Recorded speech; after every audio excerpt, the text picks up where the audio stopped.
Chers amis, bonjour et bienvenue dans cette nouvelle vidéo dans laquelle on va parler de la gestion de la garantie, des retours du SAV en dropshipping. C'est une question qui me revient souvent et on va en parler une bonne fois pour toutes avec une vidéo plutôt courte. On va aller directement droit au but. Comment faire, comment gérer ça, parce que les produits, bien la plupart du temps, ils viennent de Chine ou d'un producteur, même en France, tu vois. Et parfois, ça prend du temps aussi pour la livraison, la relivraison et puis les retours, tu les fais où, ce genre de choses. Donc, je vais t'expliquer comment est-ce que moi je gère ça et comment est-ce que je te suggère de le gérer. Moi, je me suis jamais vraiment posé la question en fait quand j'ai commencé le dropshipping parce que je faisais déjà de l'import-export. Et quand on a des commandes dans l'import-export, par exemple un catalogue, un VP6, tu vois, qui propose un produit pour toute commande supérieure à 50 €, des trucs comme ça, tu vois, un plaid, un petit truc électronique ou n'importe quoi, il commande par conteneur, tu vois, il commande un conteneur avec 50 000 pièces, 60 000 pièces par exemple, et il fait livrer ça donc en France. Donc la commande elle prend 3 mois. Donc tu peux pas te dire voilà, s'il y a un souci, ben, on va renvoyer, on va recommander, on va refaire un truc en Chine, etc. On va réattendre 3 mois, ou c'est même pas possible, tu vois, c'est des commandes qui sont faites sur mesure. Donc qu'est-ce qu'ils font? Et ben tout simplement, au lieu de commander s'ils ont besoin de 50 000 pièces, et ben ils commandent 60 000 pièces ou ils rajoutent 5%, quoi. 60 000 ça fait un peu beaucoup quand même.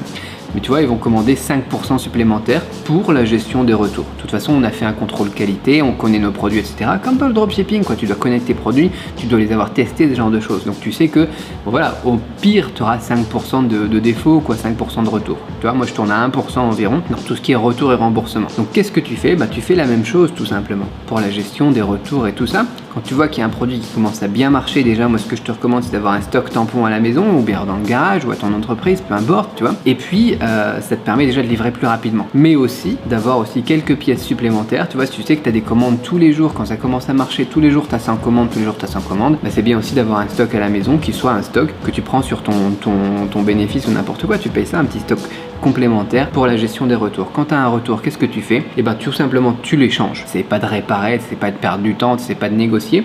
Tu l'acceptes, tu l'échanges.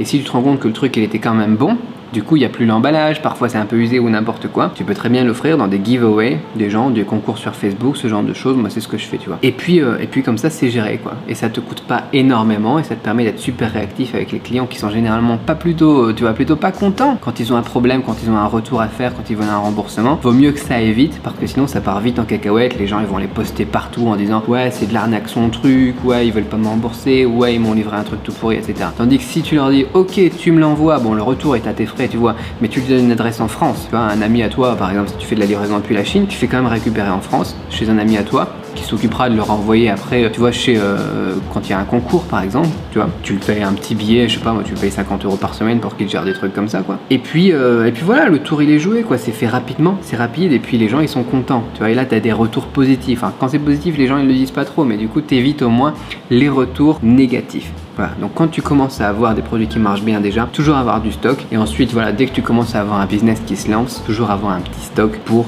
la gestion des retours, la garantie, le SAV. Et franchement, quand tu vois la chose comme ça, comme le font les grosses boîtes, il y a quand même beaucoup moins de soucis et la vie est plus simple. Sinon, tu vas perdre beaucoup de temps avec des conneries et c'est pas là où toi t'apportes de la valeur ajoutée. Tu vois, il faut que tu bosses sur ton business, sur ta stratégie, sur tes publicités, ce genre de choses, pas sur les clients chiants, la gestion des retours, les défauts des produits. Donc là, j'ai commencé à parler un petit peu du stock tampon, ce genre de choses. On parlera dans une prochaine vidéo des produits qui marchent bien, commencer à faire du stock, le sourcing, le branding, etc. Dans la prochaine vidéo. Si tu as d'autres questions, si tu veux aller un petit peu plus loin, il y a un détail qui t'a échappé ou n'importe quoi, laisse-moi un commentaire en dessous. Et moi je te dis, voilà, le lien dans la vidéo en dessous aussi est intéressant. Tu vas pouvoir avoir plus d'infos sur tout ce qui est e-commerce. Et sur ce, à très vite pour une autre vidéo. Bye bye.